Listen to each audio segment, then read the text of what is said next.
बिस्मिल्लाहिर्रहमानिर्रहीम। अस्सलाम वालेकुम। पाकिस्तान मुस्लिम लीग नून के मुसद्दिक मलिक जो कि महंगाई के ऊपर बात कर रहे हैं। चीनी महंगी, आवाम पे बोझ, बिजली महंगी,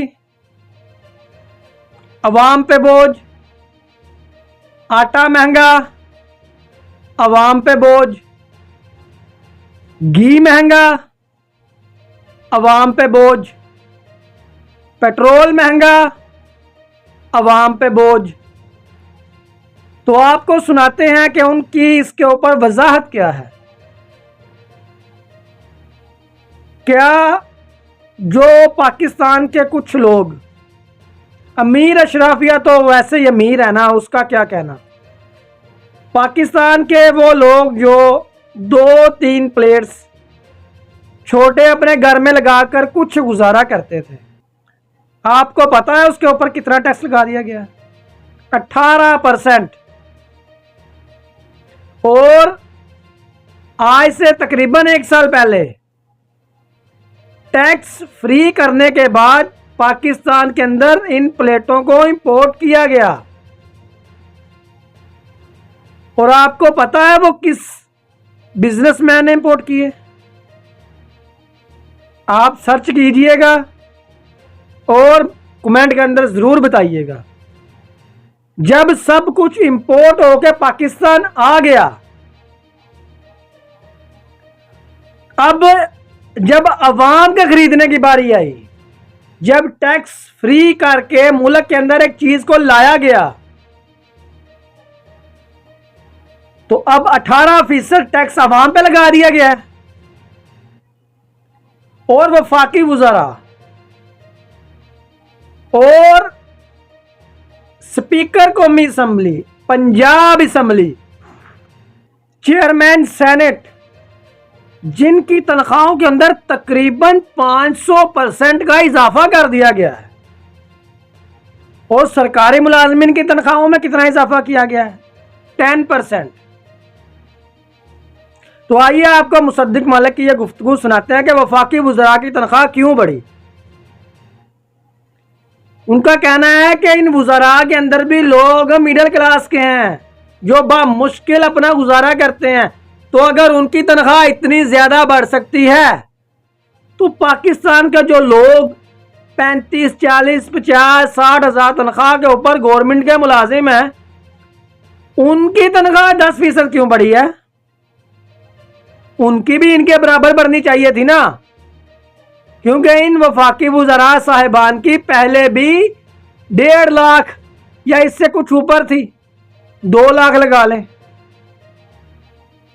तो जिन लोगों की थी 40, 50, 60 हज़ार, उनका क्या कसूर था?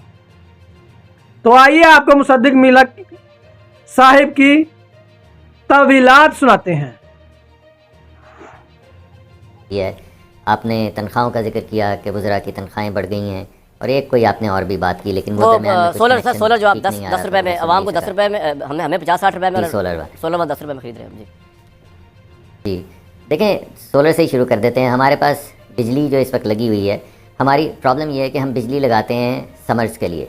आपको याद होगा कि 2013 में तकरीबन 16 से 18 घंटे लोड शेडिंग होती थी।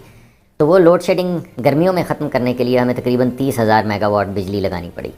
अगर हम 30,000 मेगावाट ना लगाएं और 10,000 मेगावाट ही रहने देते, तो फिर 1/3 ऐसा टाइम होता जब बिजली आपको ना मिलती। 2/3 यानी 12 से 18 घंटे की लोड शेडिंग होती और 6-8 घंटे आपको बिजली मिलती।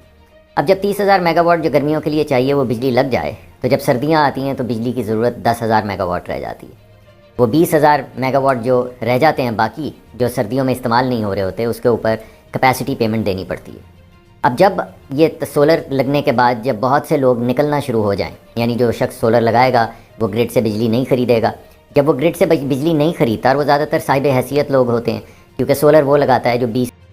जी आप ठीक कह रहे हैं, लेकिन फिर भी रिलेटिवली जो सोलर ख़रीद सकता है, इंस्टॉल करवा, तो ये कैपेसिटी पेमेंट बढ़ का अलहदा जवाब देता हूँ। तो पहली बात तो मैं आपको ये कह रहा हूँ कि जब सोलर वाला कस्टमर निकल जाता है, जब सोलर वाला कस्टमर ग्रिड से बिजली नहीं लेता, तो कैपेसिटी पेमेंट बढ़ जाती है। और उसके नतीजे में वो गरीब लोग जो सोलर नहीं लगा सकते उनकी बिजली की कीमत बढ़ जाती है। इस वजह से थोड़ा सा टैरिफ एडजस्ट किया गया है। पहले जो लोग छतों पे लगा रहे थे सोलर, वो 12 से 14 महीने में जितना भी पैसा लगाते थे सब वापस आ जाता था। अब जो नया टैरिफ है उसमें तकरीबन 3 से 4 साल लगेंगे वो तमाम पैसा जो छत पे वो लगाते हैं सोलर, उसके पैसे वापस आने में। ये फ़र्क पड़ा है।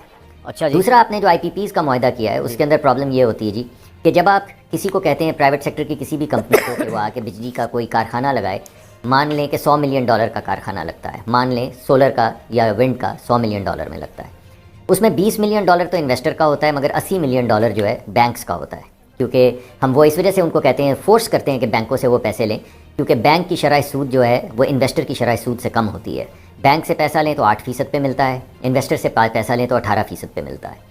तो जब आप बैंक के पास जाते हैं और बैंक को कहते हैं कि मुझे $80 मिलियन का कर्जा चाहिए, तो बैंक कहता है भाई ये बिजली आपसे कौन खरीदेगा? आप कहते हैं सरकार खरीदेगी। और कहते हैं अगर सरकार ने ना खरीदा तो हमारे लोन का क्या होगा? तो कहता है फिर तो हम नहीं आपको दे पाएंगे। तो बैंक कहता है नहीं, मैं तो आपको उसी सूरत में लोन दूंगा अगर आप गवर्नमेंट के साथ एक ऐसा मुआहदा करके लाएं जिसके तहत अगर वो बिजली ना भी ले तो उसने कम से कम जो सूद की कीमत है, बैंक का जो पैसा है वो वापस करना है। तो इन्वेस्टर का पैसा और बैंक का पैसा ये दीजिएगा, अगरचे ये बोरिंग सी बात है। हाँ जी, ये जो मैंने आपके सामने रखा है ना, यही IPP का मुआहदा है।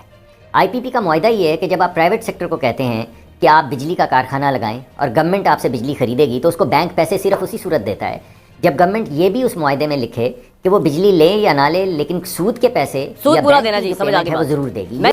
जी कामरान साहब, देखें बहुत से वज़रा तो आपको पता है कि ना पिछले टेन्योर में और ना इस टेन्योर में वो तनख्वाह नहीं ले रहे थे। जो साहिब हैसियत होंगे वो शायद अभी भी तनख्वाह ना लें, लेकिन बहुत से लोग साहिब हैसियत नहीं हैं। बहुत से लोग ऐसे हैं जो मिडिल क्लास से आते हैं। बल्कि एक तो हमारे दोस्त थे, अल्लाह उनको जन्नत फिरदौस में जगह अता फरमाए, जब पिछली मरतबा ये फ़ैसला हुआ कि उनको के तनख्वाहें लोग ना लें, तो उन्होंने कहा कि हम लोग जो 1.5-2 लाख रुपए के अंदर ज़िंदगी गुजारते हैं, जब इस तरह के फ़ैसले आते हैं तो आप हमसे हक़ छीन लेते हैं कि कोई भी मिडिल क्लास का या गरीब आदमी सियासत करे। फिर तो सियासत उसी को करनी चाहिए जो बहुत अमीर हो और जो खुद ही अपने पैसे खर्च भी सकता हो, इस्लामाबाद में रह भी सकता हो और उसको 5 साल खिदमत करने के से कुछ फ़र्क भी ना पड़े। तो ऐसे लोग थोड़े हैं। ये नहीं मैं कह रहा कोई गरीब की नहीं, मैं माफ़ी चाहता हूँ। देखिए कुछ वज़रा जो हैं वो मिडिल क्लास हैं, वो अपना भरम रखते हैं। जी मैं एक सेकंड आपको बताता हूँ।